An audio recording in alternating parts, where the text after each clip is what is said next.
Nathan ഉറക്കം വരാതെ എഴുന്നേറ്റ് വാതിൽ തുറന്ന് പുറത്തിറങ്ങി നടന്നു. പച്ച പുല്ല് വിരിച്ച മുറ്റത്തിന്റെ ഒരു കോണിലുള്ള ഇരിപ്പിടത്തിൽ ചെന്ന് നഥാൻ ഇരുന്നു.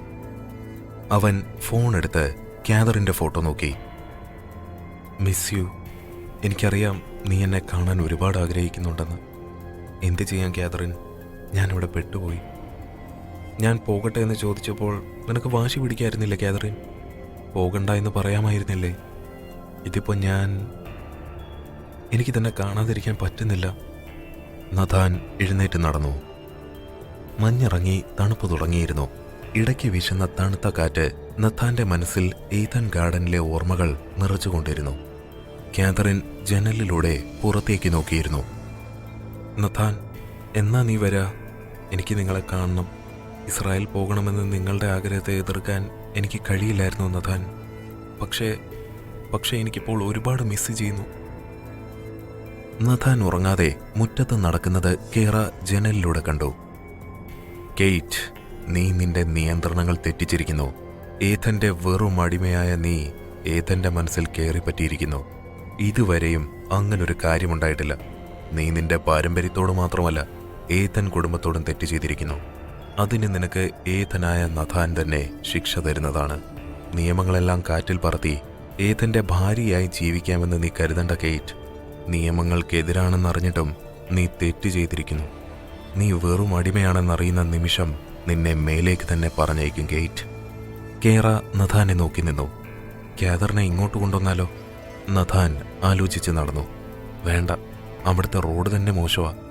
അവൾക്ക് റെസ്റ്റ് വേണ്ട ടൈമല്ലേ. അവളെ നേരിട്ട് കാണാൻ എന്താ ഒരു വഴി? വരണ്ടായിരുന്നില്ല ഇങ്ങോട്ട്. പറഞ്ഞിട്ട് കാര്യമില്ല. ഞാൻ ഇങ്ങോട്ട് വരണമെന്ന് എഴുതി വെച്ചതാ. അത് കാതറിൻ കൂടില്ലെങ്കിലും നടക്കും. മേലേക്ക്, കേറ വിളിച്ചു. നഥാൻ തിരിഞ്ഞു നോക്കി. മേലേക്ക് ഉറങ്ങിയില്ലേ? ഉറങ്ങിയാൽ ഞാനിവിടെ നിൽക്കുവോ? കാതറിനെ കുറിച്ചുള്ള ഓർമ്മകൾക്കിടയിൽ ശല്യം ചെയ്ത കേറയോട് നഥാന് ദേഷ്യം തോന്നി. അതോ ഞാൻ സമയത്തിന് ഉറങ്ങണമെന്ന് നിങ്ങളുടെ നിയമത്തിലുണ്ടോ? മേലേക്ക്, താങ്കൾ ദേഷ്യപ്പെടണ്ട. താങ്കൾ എന്തൊക്കെ ചെയ്യണമെന്ന് നമ്മുടെ നിയമത്തിലുണ്ട് മേലേക്ക്. അത് താങ്കൾ അനുസരിച്ചേ പറ്റൂ. മതി കേറ, താനത് പറഞ്ഞ് എന്നെ സമ്മർദ്ദത്തിലാക്കണ്ട. ഇങ്ങോട്ട് വന്നെങ്കിൽ പോകാൻ എനിക്കറിയാം. നഥാൻ തിരിച്ച് റൂമിലേക്ക് പോയി. ഏഥൻ കുടുംബത്തിലെ അടിമ എന്തായാലും താങ്കളുടെ ഭാര്യ ആകില്ല മേലേക്ക്. കേറ നഥാനെ നോക്കി നിന്നു. ഇരുട്ട് പിടിച്ച ആ പള്ളിക്കകം കറുത്ത മെഴുകുതിരികൾ തെളിഞ്ഞു നിന്നിരുന്നു. രക്തത്തിന്റെ മനം മടുപ്പിക്കുന്ന മണമായിരുന്നു കാറ്റിന്. Nathan Daniel Eden. അയാൾ കൈകൾ കെട്ടിയിട്ട നഥാന്റെ മുഖം കൈകൊണ്ട് ഉയർത്തിപ്പിടിച്ചു. നഥാന്റെ നെറ്റിയിൽ നിന്നും രക്തമൊലിച്ചിറങ്ങി. നിന്റെ രക്തം ബലി കൊടുത്താൽ എനിക്ക് കിട്ടുന്ന ശക്തി എത്രത്തോളമാണെന്നറിയോ നിനക്ക്? അയാൾ ഉറക്കെ ചിരിച്ചു. പക്ഷേ വിശുദ്ധ ഏതിന് ജനിക്കുന്ന വിശുദ്ധ കുഞ്ഞിനെ ബലി കൊടുത്താലോ? അതും ഗർഭസ്ഥ ശിശുവാണെങ്കിലോ? നീയൊന്ന് ആലോചിച്ചു നോക്ക് നഥാൻ. പിന്നെ ഞാനാണ് സർവാധിപൻ, സർവത്തിനും നാഥൻ. അവളെ കൊണ്ടുവാ. അയാളുടെ ശബ്ദമുയർന്നതും കറുത്ത വസ്ത്രം ധരിച്ചവർ കാതറിനെ പിടിച്ചുകൊണ്ടുവന്നു. കാതറിൻ! നഥാൻ ഉറക്കെ വിളിച്ചു. അവൾ കരഞ്ഞുകൊണ്ട് നഥാനെ നോക്കി. അയാൾ കാതറിന്റെ അടുത്തേക്ക് പോയി അവളുടെ തലമുടിയിൽ പിടിച്ചു. കാതറിന്റെ കരച്ചിൽ ഒന്നുകൂടി ഉച്ചത്തിലായി. പറയ് കാതറിൻ, ഞാൻ ആരെ ബലി കൊടുക്കണം? നഥാനെയോ അതോ നിന്റെ ഉദരത്തിൽ പൂർണ്ണ വളർച്ചയെത്തിയ നിന്റെ കുഞ്ഞിനെയോ? നീ പറയുന്ന പോലെ നിനക്ക് ഞാൻ വിട്ടു തന്നിരിക്കുന്നു. കാതറിൻ നഥാനെ നോക്കി. നോ കാതറിൻ, നമ്മുടെ കുഞ്ഞ്. നഥാൻ അവളെ നോക്കി. അവൾ ഇല്ലെന്ന് തലയാട്ടി. എന്നോട് ക്ഷമിക്കണം നഥാൻ. ഈ കുഞ്ഞും ഞാനും നിങ്ങളുടെ ജീവിതത്തിൽ പാടില്ല. അത് നിങ്ങളുടെ നിയമത്തിനെതിരാണ്. എനിക്ക് നിങ്ങൾ ജീവിച്ചിരിക്കണം. നമ്മുടെ കുഞ്ഞൊറ്റയ്ക്കല്ല പോകുന്നത് നഥാൻ. അവൾ അയാളെ നോക്കി നഥാനെ കൊല്ലരുതെന്ന് ആംഗ്യം കാണിച്ചു. നോ, എന്നെ കൊന്നേക്ക്. നഥാൻ അലറി. അവൾ ഇല്ലെന്ന് തലയാട്ടി. അയാൾ നഥാനെ തിരിഞ്ഞു നോക്കി ചിരിച്ചു. അവളെ ആ ബലിപീഠത്തിലേക്ക് കിടത്ത്, അയാൾ ആജ്ഞാപിച്ചു. അവർ അവളെ പീഠത്തിൽ കിടത്തി. നോ! നഥാൻ തന്നെ പിടിച്ചവരിൽ നിന്നും കുതറി മാറുവാൻ ശ്രമിച്ചുകൊണ്ടിരുന്നു. അവളെ ഒന്നും ചെയ്യരുത്, നിങ്ങൾക്ക് വേണ്ടത് എന്റെ രക്തമല്ലേ? എന്നെ കൊന്നേക്ക്. അയാൾ നഥാന്റെ വിളികൾ കേട്ടില്ല. കാതറിൻ! നഥാൻ വിളിച്ചു. അയാൾ പീഠത്തിനടുത്തിരുന്ന കത്തിയെടുത്തു. അതിന്റെ മൂർച്ച നോക്കി. ഇതാ ഞങ്ങളുടെ രാജകുമാരിയുടെ രക്തം വീണ മണ്ണിൽ എസ്തേറിലൂടെ സാത്താന് ബലിയായി വിശുദ്ധ രക്തം ഞങ്ങൾ വീഴ്ത്തുന്നു. ഈ ബലി സ്വീകരിക്കൂ. അയാൾ ആ കത്തി കാതറിന്റെ അടിവയറ്റിൽ കുത്തിയിറക്കി. കാതറിൻ! നഥാൻ അലറിക്കൊണ്ട് ഉറക്കത്തിൽ നിന്നെഴുന്നേറ്റു. തണുപ്പിലും നഥാൻ വിയർത്തിരുന്നു. നഥാൻ എഴുന്നേറ്റ് വെള്ളമെടുത്തു കുടിച്ചു. 2ാം തവണയാണ് ഞാൻ ഈ സ്വപ്നം കാണുന്നത്. എന്നെ രക്ഷിക്കാൻ കാതറിൻ ഇത് ചെയ്താലോ? അവൾ ചെയ്യും. അവൾ എന്നെ അത്രയും സ്നേഹിക്കുന്നുണ്ട്. ഇല്ല, നിന്നെ ഒരു സാത്താന്റെ സന്തതികൾക്കും വിട്ടുകൊടുക്കാൻ ഞാൻ ഉദ്ദേശിക്കുന്നില്ല. ഇവിടുത്തെ നൂലാമാലകൾ അവസാനിച്ചാൽ ഈ ഭൂമി തകർന്നു വീഴുമെന്ന് പറഞ്ഞാലും നഥാൻ കാതറിന്റെ അടുത്തേക്ക് ചെന്നിരിക്കും. നിന്നേക്കാൾ വലിയൊരു കാര്യവും നഥാനെ കാത്തിരിക്കുന്നില്ല കാതറിൻ.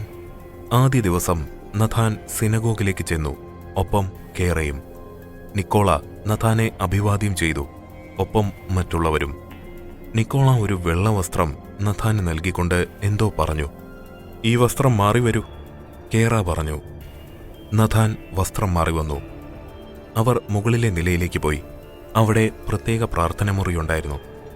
നിക്കോള എന്തോ പറഞ്ഞപ്പോൾ കേറ നഥാനെ നോക്കി.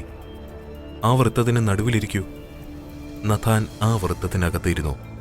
ആ വൃത്തത്തിന് ചുറ്റും ജന്മരഹസ്യ രേഖകളിലേതുപോലെ എന്തൊക്കെയോ വചനങ്ങൾ എഴുതിയിരുന്നു. അവർ നഥാന്റെ കയ്യിൽ ഒരു കടലാസ് വെച്ചു കൊടുത്തു. ബാക്കിയുള്ള വൈദികർ അവന് ചുറ്റുമിരുന്നു. നിക്കോള നഥാന് മുന്നിൽ വന്നിരുന്നു. അവർ ഉച്ചരിക്കുന്നത് എന്തെന്ന് കേറ നഥാന് പറഞ്ഞുകൊടുത്തു. അവർ പറയുന്നത് നഥാൻ ഏറ്റുപറഞ്ഞു.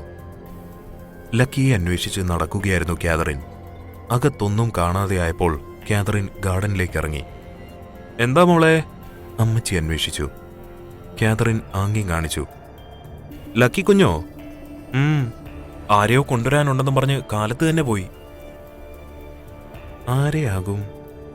കാതറിൻ ആലോചിച്ച് നിന്നപ്പോഴാണ് ലക്കിയുടെ കാറ് വന്ന് നിന്നത്. ലക്കി അതിൽ നിന്നിറങ്ങി. അപ്പുറത്തെ ഡോർ തുറന്ന് മാമിയും.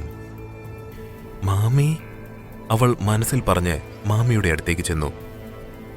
മെല്ലെ എന്റെ കുട്ടിയെ, ഇങ്ങനെ വേഗത്തിലൊന്നും നടക്കല്ലേ. കാതറിൻ ചെന്ന് മാമിയെ കെട്ടിപ്പിടിച്ചു. മോൾക്ക് വിശേഷമുണ്ടെന്ന് കേട്ടപ്പോൾ പിന്നെ ഇരിക്കെ പൊറുതി ഇല്ലാതായി. അപ്പം തന്നെ പലഹാരങ്ങളൊക്കെ ഉണ്ടാക്കി പൊതിഞ്ഞെടുത്ത് ദൈവനെ അങ്ങ് വിളിച്ചു. ഇന്ന് കാലത്ത് ഞാൻ അടിവാരത്തിലെത്തുമെന്ന്. മാമി വായോ, ലക്കി പറഞ്ഞു. എടാ എന്റെ ബാഗൊക്കെ. മാമി ലക്കിയെ നോക്കി. ഞാൻ എടുത്തോളാം, അമ്മച്ചി ചായ എടുക്കൂ. ആ കുഞ്ഞെ. ലക്കി മാമിയുടെ ബാഗെടുത്ത് അകത്തേക്ക് ചെന്നു. എന്നാലും ആ പൊട്ടം കാണിച്ചൊരു പണി. ഈ കുഞ്ഞിന് വിശേഷമായിരിക്കുമ്പോഴാണ് അവന്റെ ഒരു റോം യാത്ര. അവനിങ്ങ് വരട്ടെ, മാമി പറഞ്ഞു. അല്ലെങ്കിൽ അവൻ ഈ നേരമേ കിട്ടിയുള്ളൂ പോകാൻ. ഇനി എന്റെ കുട്ടി പ്രസവിച്ച് കുഞ്ഞിനെയും കണ്ടേ ഞാൻ പോകൂ.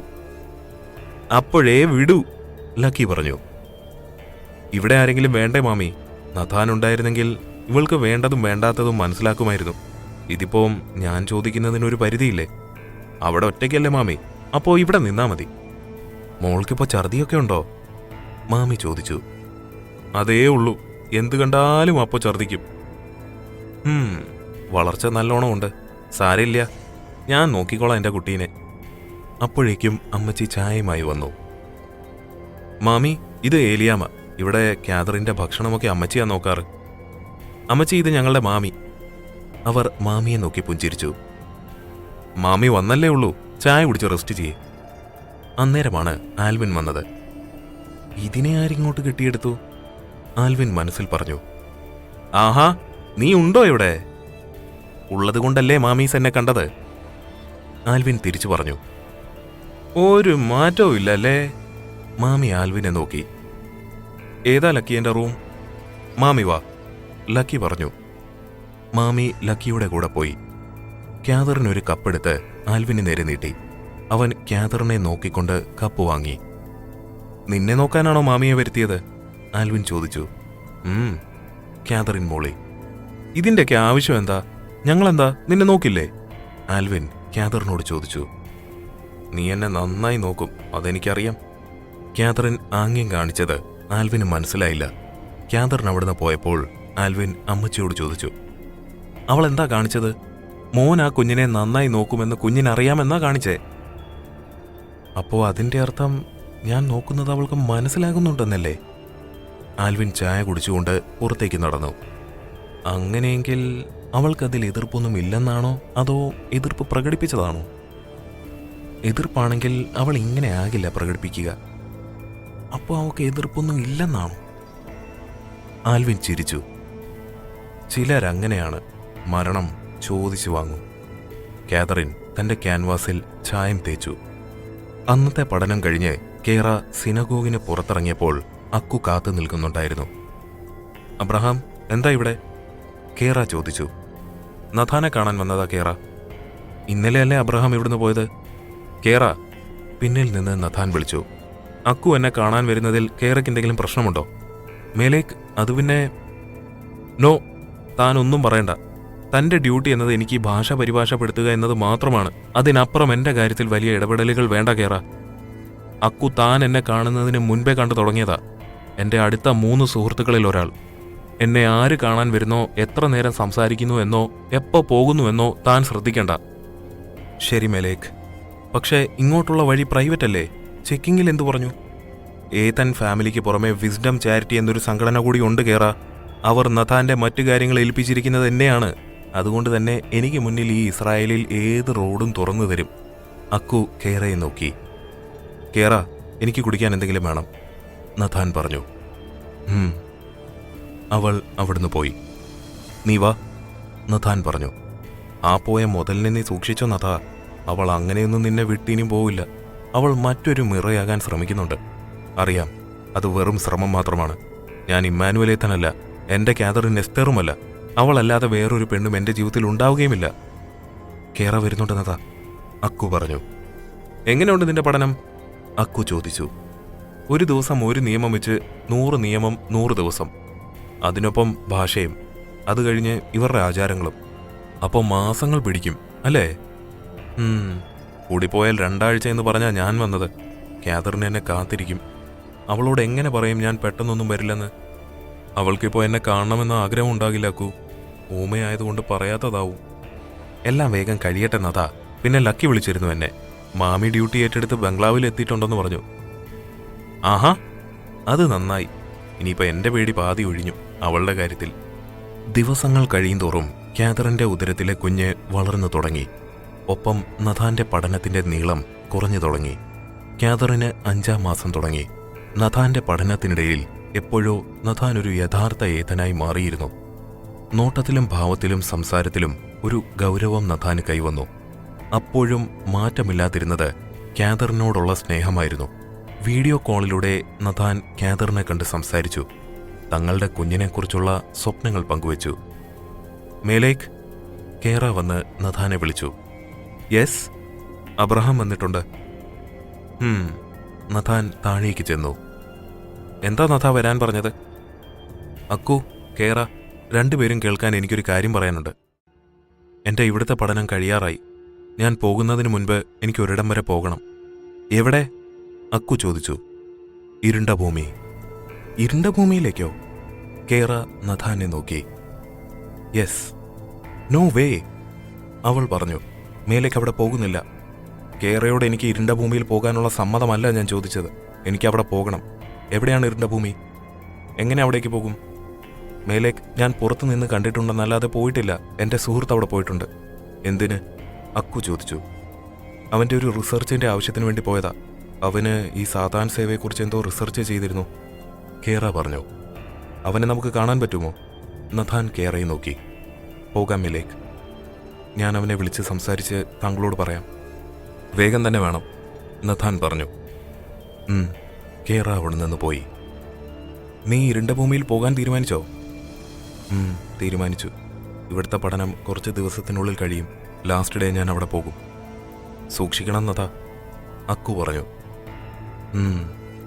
അത് കഴിഞ്ഞ് വേണോ അക്കു എനിക്കെൻ്റെ കാതറിനെ കാണാൻ പോകാൻ? എത്ര മാസമായി ഞാൻ അവളെ കാണാൻ കാത്തിരിക്കുന്നു. പാവം. മേലേക്ക്, ഞാൻ അവനെ വിളിച്ചിരുന്നു. അവൻ 2 ദിവസം കഴിഞ്ഞാൽ സ്കോട്ട്ലാൻഡ് പോകും. അതിനു മുന്നേ നമുക്കവനെ കാണാൻ പോകണം. പോകാം, നഥാൻ പറഞ്ഞു. അവൻ എപ്പോഴാണ് ഫ്രീ ആകുന്നത് അപ്പോൾ പോവാം. ഓക്കെ മേലേക്ക്. കേറ നഥാനെ നോക്കി. എലീന പുറത്തുപോയി വന്നത് ആൽവിൻ കണ്ടു. എലീന, ആൽവിൻ വിളിച്ചപ്പോൾ അവൾ വിളി കേൾക്കാതെ പോയി. ഷെടാ, കുറച്ചിടെയായി ഇവളിങ്ങനെ മിണ്ടാതായിട്ട്. കാതറിൻ പ്രഗ്നൻ്റ് ആണെന്ന് അറിഞ്ഞത് മുതൽ ആകെ കുട്ടികളെക്കുറിച്ച് മാത്രം എന്നോടിപ്പോൾ സംസാരിക്കുന്നുള്ളൂ. ആകെ എന്നോട് നേരെ സംസാരിക്കുന്ന ഒരേ ഒരാൾ ഇവളാ. ഇവക്കെന്ത് പറ്റി? ഇനി മോതിരം കൊടുക്കാത്തത് കൊണ്ടാണോ? അതിനി കാതറിൻ്റെ അടുത്ത് തന്നെ പോകാൻ പറ്റണ്ടേ? ഏത് നേരവും ലക്കി അവിടെ കാണും. ലക്കി എങ്ങനെയെങ്കിലും അവിടുന്ന് മാറ്റാൻ പറ്റിയിരുന്നെങ്കിൽ. പിന്നെ മാമിയും അമ്മച്ചിയുമല്ലേ, നഥാൻ കുറച്ച് ഡേയ്സ് കഴിഞ്ഞാൽ ഇവിടെ എത്തും. അതിനു മുൻപ് ആൽവിൻ ആലോചിച്ചു നിന്നു. എലീന ബാത്റൂമിൽ നിന്നിറങ്ങി കയ്യിലുള്ള പ്രഗ്നൻസി കിറ്റിലെ 2 ചുവന്ന വരയിലേക്ക് നോക്കി. എലീന ഫോൺ എടുത്ത് ആൽവിനെ വിളിച്ചു. കുറച്ചു കഴിഞ്ഞപ്പോൾ ആൽവിൻ അവിടേക്ക് വന്നു. എന്താ എലീന, കാണണമെന്ന് പറഞ്ഞു വിളിച്ചത്? ആൽവിൻ ചോദിച്ചു. എനിക്ക് നിന്നോടൊരു പ്രധാന കാര്യം പറയാനുണ്ട്. എന്താ എലീന? ആൽവിൻ, നീ? എന്താ എലീന, എന്താ കാര്യം? ആൽവിൻ, ഞാൻ പ്രഗ്നൻ്റ് ആണ്. റിയലി? കൺഗ്രാറ്റുലേഷൻസ്, ആൽവിൻ പറഞ്ഞു. ആൽവിൻ, ഞാൻ തമാശ പറഞ്ഞതല്ല, ഞാൻ പ്രഗ്നൻ്റ് ആണ്. നിന്റെ കുഞ്ഞാ. ആൽവിൻ എലീനെ നോക്കി. അബോർഷൻ ചെയ്യാം, ആൽവിൻ പറഞ്ഞു. നോ, ഇല്ല. തമാശ പറയാതെ എലീന. ഞാൻ തമാശ പറഞ്ഞതല്ല. എലീന ആൽവിനെ നോക്കി. ഞാൻ ഈ കുഞ്ഞിനെ കളയില്ല. നീ കണ്ടില്ല കാതറിനെ? അവൾ എന്തൊരു ഹാപ്പിയാണ്. അമ്മയാകുക എന്നത് എത്ര സന്തോഷമുള്ള കാര്യമാ. ഞാൻ ഈ കുഞ്ഞിനെ കളയില്ല, പ്ലീസ്. എലീനയുടെ കണ്ണുകൾ നിറഞ്ഞിരുന്നു. പക്ഷേ എലീന, എനിക്കറിയാം, പക്ഷേ എല്ലാം വൈകിപ്പോയില്ലേ ആൽവിൻ? കാതറിൻ പ്രഗ്നൻ്റ് ആണ്. അബോർഷനുള്ള സ്റ്റേജ് പോലും കഴിഞ്ഞില്ലേ. ഇനി അവളെ നിനക്ക് കിട്ടുമോ? ഓ, അപ്പോൾ അങ്ങനെയാണല്ലേ കാര്യങ്ങൾ. ആൽവിൻ എലീനെ നോക്കി. എത്ര സാത്താനെ സേവിച്ചാലും പെണ്ണ് തന്നെയാ. അപ്പം നിനക്കാ മോതിരം വേണ്ടേ? അതെങ്ങനെയെങ്കിലും എടുക്കാം. അപ്പം നിന്റെ ആഗ്രഹമായ മോതിരം നിനക്ക് എടുക്കാം. എനിക്ക് കാതറിനെ കിട്ടാൻ പാടില്ല, അല്ലേ? എത്ര പെട്ടെന്നാ നീ മാറിയത്. കാതറിനെ എനിക്ക് കിട്ടുമെന്ന് പറഞ്ഞ് മോഹിപ്പിച്ചിട്ട്. ആൽവിൻ, നീ ഒന്ന് ആലോചിച്ച് നോക്ക്. കാതറിൻ പ്രഗ്നൻ്റ് ആണ്. നഥാന്റെ കുഞ്ഞാണത്. അറിയാം, ആൽവിൻ ദേഷ്യത്തോടെ പറഞ്ഞു. ഞാൻ നിന്നോട് അന്ന് പറഞ്ഞില്ലേ എൻ്റെ ആഗ്രഹം? അതിതായിരുന്നു. എൻ്റെ ദൈവം ബലി പോലും സ്വീകരിക്കാതെ എൻ്റെ ആഗ്രഹം സാധിച്ചു തന്നു. അവൾ ആൽവിനെ കെട്ടിപ്പിടിച്ചു. നീ റെസ്റ്റ് എടുക്ക്, ആൽവിൻ പറഞ്ഞു. എലീന അവനെ നോക്കി ചിരിച്ചു.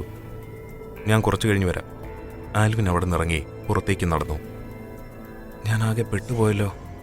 എന്തായാലും എലീനയോട് ഉടക്കാൻ നിൽക്കണ്ട, പണിയാകും. ഓരോന്നാലോചിച്ച് അവൻ റൂമിലെത്തി. എന്താ മോനെ നീ ഓരോന്നാലോചിച്ച് നടക്കുന്നത്? ലക്കി ചോദിച്ചു. അവളും പ്രഗ്നൻ്റാ, ആൽവിൻ എന്തോ ആലോചിച്ചു പറഞ്ഞു. ആര്? എലീന, ആൽവിൻ പെട്ടെന്ന് പറഞ്ഞു. കൺഗ്രാറ്റുലേഷൻസ് അളിയാ, ലക്കി ആൽവിൻ്റെ തോളിലേക്ക് തട്ടി. എന്തിനാണ് എന്നെ അടിക്കുന്നത്? ആൽവിൻ ചോദിച്ചു.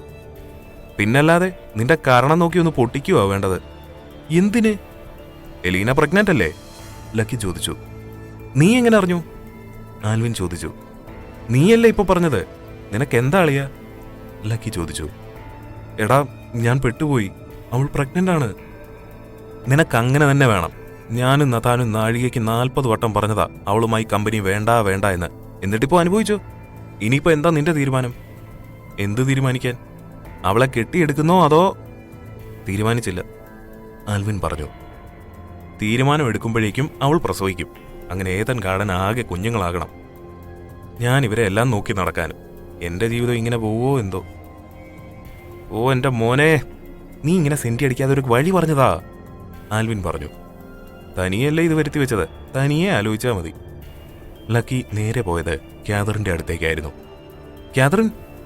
അവൾ തിരിഞ്ഞു നോക്കി. എന്നോട് ആൽവിൻ ഒരു കാര്യം പറഞ്ഞു. അവൾ എന്താ എന്ന ആംഗ്യം കാണിച്ചു. എലീന പ്രഗ്നൻ്റ് ആണെന്ന്. കാതറിൻ ലക്കിയെ നോക്കി നിന്നു. എലീന പ്രഗ്നൻ്റ് ആണ് കാതറിൻ.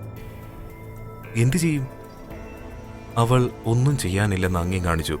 കാതറിൻ ഒന്നും പറയാഞ്ഞതിനാൽ ലക്കി അവിടെ നിന്നും പോയി. കാതറിൻ തൻ്റെ വയറ്റിൽ കൈവച്ച് നിന്നു. അനിഷ്ടങ്ങളാണല്ലോ നടക്കാൻ പോകുന്നത്. ജോഷ ഇവിടെ എത്തിക്കണമെങ്കിൽ എനിക്ക് എലീനയെ വേണം. പക്ഷെ അവളിപ്പോൾ പ്രഗ്നൻ്റ് ആണ്. ഞാനും.